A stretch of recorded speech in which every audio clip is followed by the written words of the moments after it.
Hi, welcome to Talking and Reading from Japan. I'm your host, Hidemi Woods. Here, I'm reading episodes from the books I wrote and talk about them or anything that pops up in my mind. I hope you enjoy with me. Today, I'll read an episode from my book titled An Old Tree in Kyoto.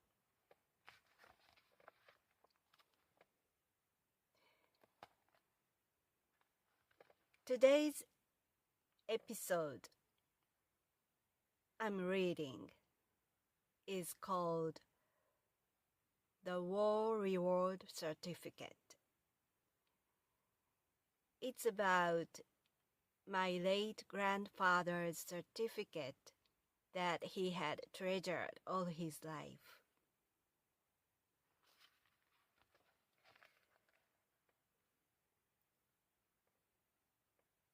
The War Reward Certificate.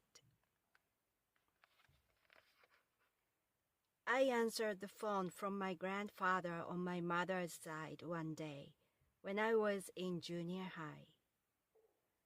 I sensed something wrong at once from his unusually somber tone. He wanted to talk to my mother, and she began to tell him repeatedly to wait right there. My grandfather called her to let her know he was going to kill himself. He picked up the payphone at the train station before he took a train to a place where he had chosen to die and said goodbye to my mother. My father rushed into the car to get to the station while my mother stayed home in case my grandfather called again. My father caught him at the station, asked him what was going on, and persuaded him not to take the train. As he didn't want to return home, my father checked him in at a hotel near the station. My mother joined there and they talked him out of killing himself. She came home at night and told me what had happened. As an old custom in Japan, a married couple used to live with the spouse's parents. My grandparents on my mother's side lived with their another daughter and her husband, and they had tackled everyday arguments and disputes. The center of their domestic troubles was often my grandmother. She finally got mad at my grandfather, who had always steered himself away the troubles and stayed out of quarrels. He was a war veteran of World War II and had a reward certificate from the government. She picked it up, said, "Is this piece of paper making you some kind of honorable man?" and tore it before his eyes. Without saying a word, he left home for Atami, which was a Japanese popular seaside resort where my grandparents once visited on their honeymoon. Thankfully, he ended up staying at a hotel with my father instead of committing suicide there. When my grandmother called my mother about his disappearance that night, my mother made her worry all night to punish her by telling a lie that she didn't know his whereabouts. Next day, he calmed down and went home safely. He just told my grandmother he had been in Atami for sightseeing, that she had believed until she died. He was always a quiet, gentle, tolerant man who never seemed suicidal. The war reward certificate must have meant a lot to him, probably a token of his desperate survival for his beloved wife. His choice of a place to die showed their honeymoon was the best time of his life. That was today's episode. It was one of my memories about my favorite grandfather on my mother's side. He was such a gentle, kind,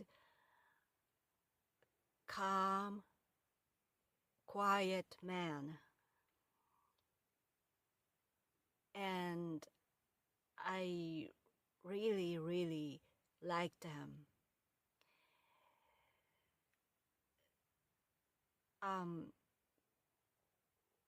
People like him as well. He was a likable man, and because he was although he was a quiet man, everybody liked him, so much so that he once became a mayor of a small town where he lived. And my grandparents was a nice couple, a happily married couple who got along well each other so much.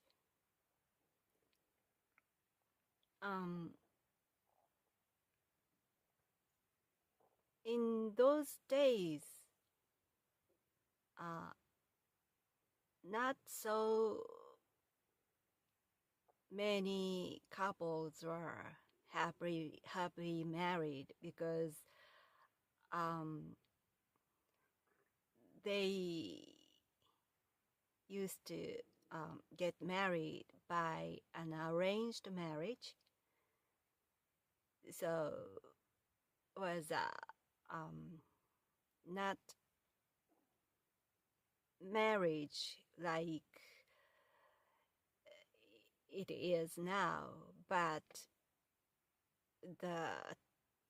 one of the tools to connect families, to make ties between families for families' interest. But uniquely, my grandparents on my mother's side were married, not specifically by arranged marriage, but my grandfather fell in love with my grandmother, who was a distant relative of his. And my grandmother didn't have her parents.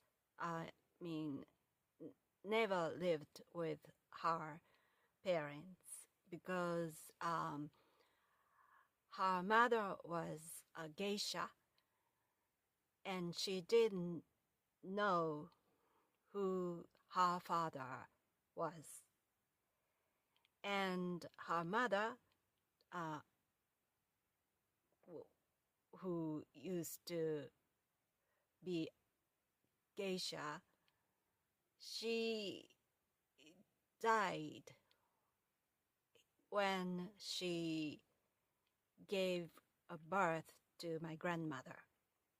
So she did neither of her parents. And she didn't have home. So distant relatives were taking her in turns. And one of the houses she temporarily lived was my grandfather's. And while she was staying there, my grandfather fell in love with her, I think. And after a few years later, after they became grown-ups, my grandfather wanted her to be his wife, and he asked his parents to allow him to be married with her. And they got married. And I had never seen them having a fight even once. They just such a nice couple. So when the event in this episode happened, I felt so strange because I thought they never fought each other. And them having a fight sounded so unusual or weird. And so I imagined something really bad must have happened between them.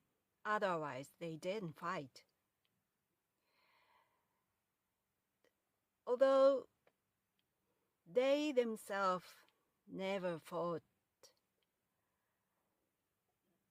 inside their family, fights were rampant because they were multi-generation family, according to an old Japanese custom.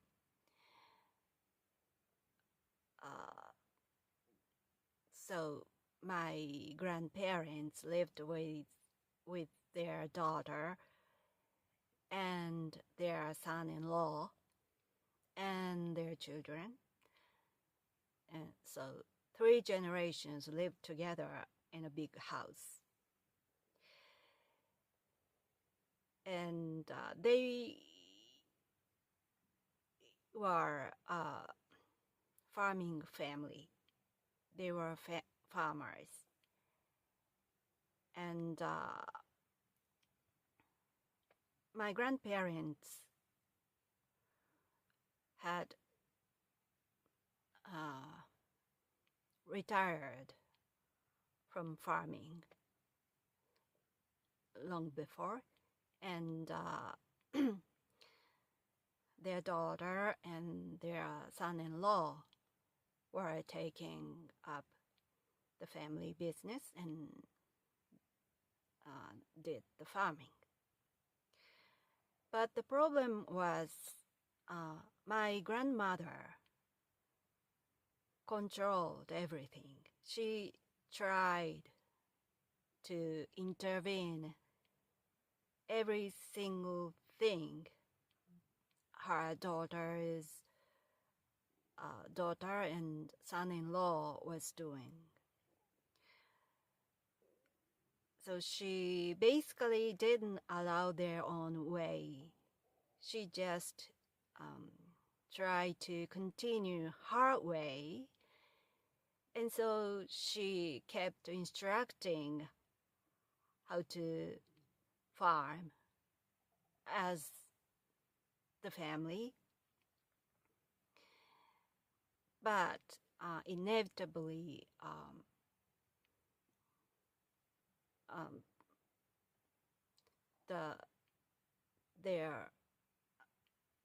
my grandmother's daughter or the son-in-law wanted to work in their way, but my grandmother didn't allow it. And fights occur almost every day regarding the work or anything, how to raise children. So she just kept stepping in the family matters, and it's conflicted between two different generations, and they argued, disputed, quarreled every day. But as a wise man, my grandfather managed to keep distant from those fights. He just tried to stay in his own room as much as he could, and didn't tell them what to do. As like my grandmother did. So my grandfather repeatedly advised my grandmother not to intervene them. He tried to persuade my grandmother to let them do what they want for farming. But my mother simply couldn't stop intervening, and she ignored my grandfather's advice and constantly intervened her daughter's way. And I suppose that particular day, my grandmother reached the point where she couldn't take it any longer, and she took it out to my grandfather. And she got hysterical, maybe, and she blamed my grandfather that she was the only person who tried to make the family business go well, while my grandfather didn't care about it at all. And that's why fights occurred. But for my grandmother, she was trying to the right thing for her family business. And she was always swallowed into all those disputes and quarrels. But my grandfather was distant and stayed in his room as if nothing was happening in the family. And she got mad, got hysterical, blamed him, and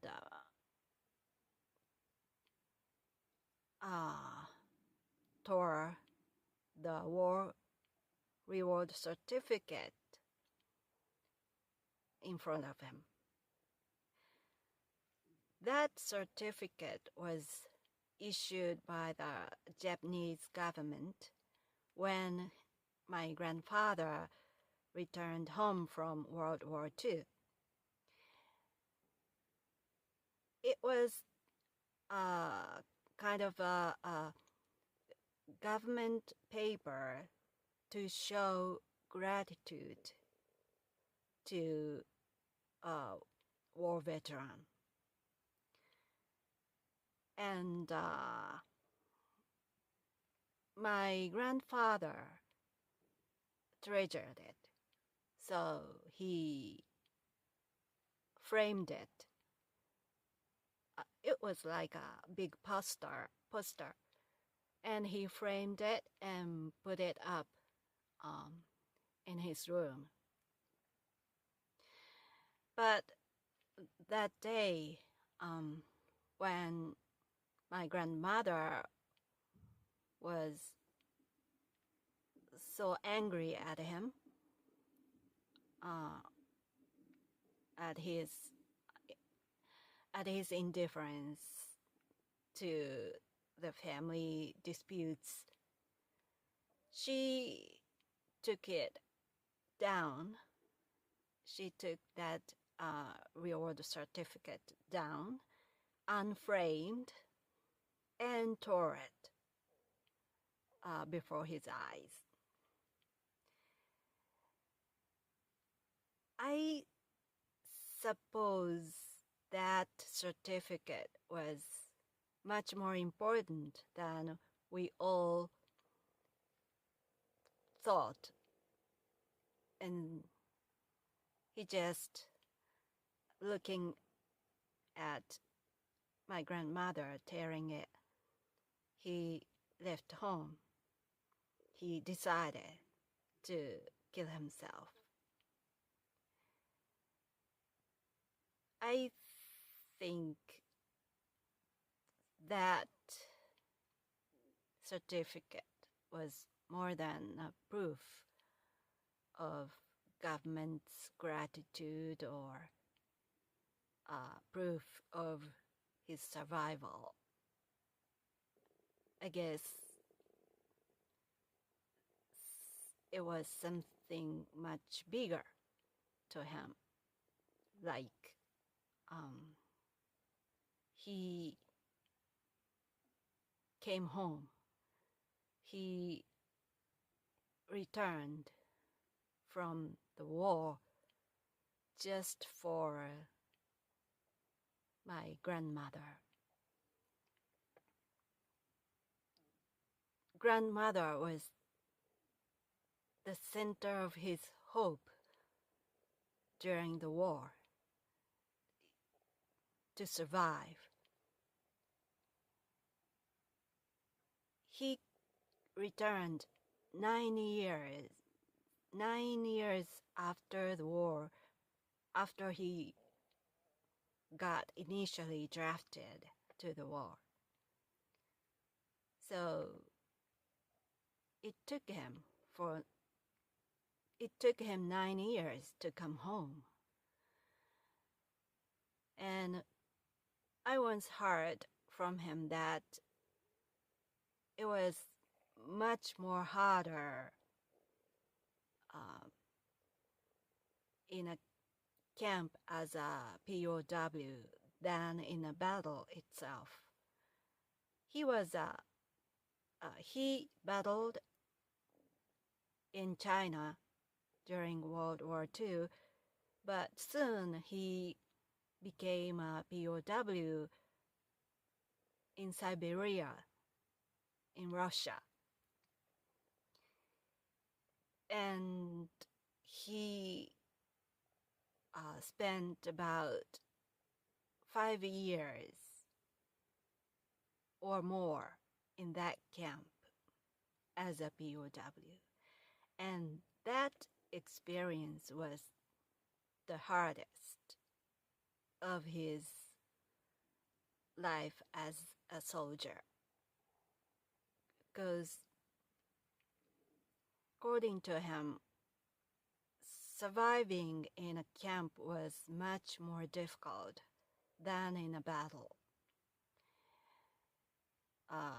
First of all, it was Siberia, where the cold was severe, and so his fellow soldiers died one after another every day from the cold.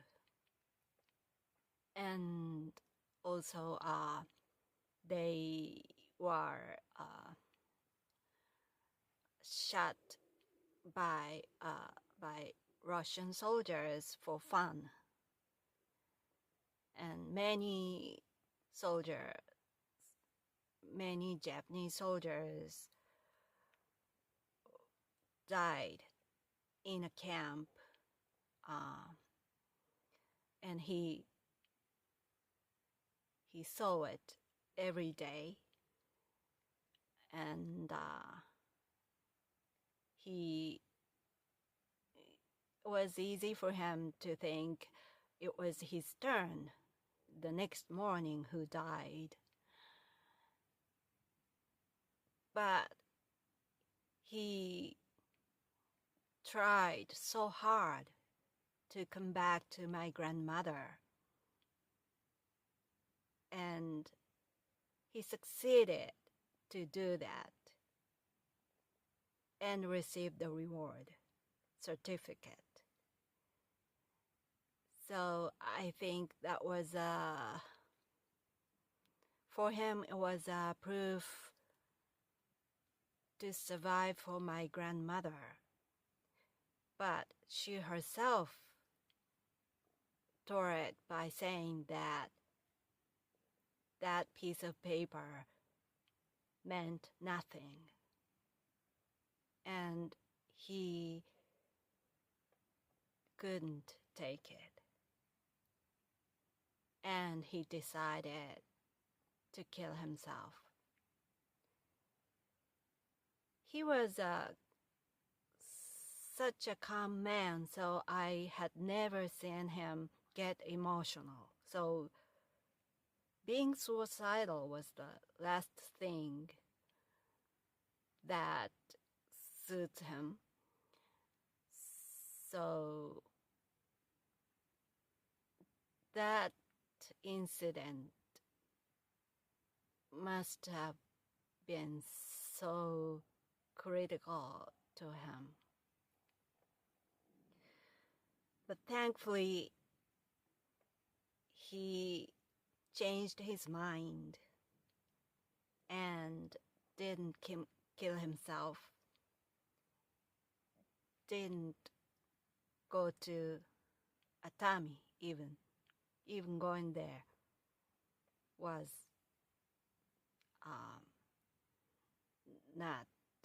didn't happen. So he just spent one night at a hotel near the station and came home. But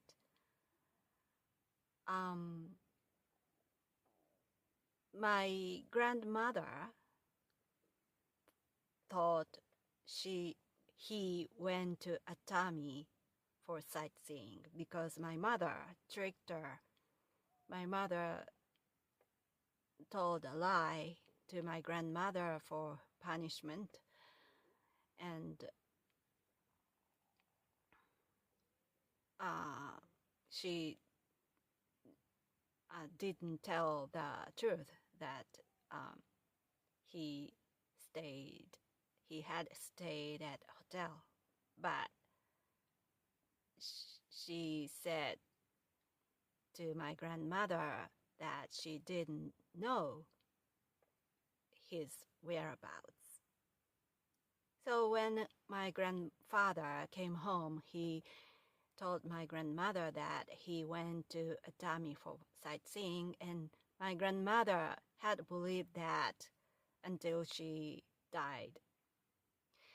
And when she heard that my grandfather's story to go to Atami for sightseeing, she called my mother and told her that that lie to my mother. And my mother listened to her as pretending she didn't know. And my grandmother said, going to Atami for sightseeing, it was so funny of him. He's such a strange man. He is so funny, she said. And my mother laughed together on the phone, pretending not knowing anything. Eventually, after that, they never fought again. And in late years,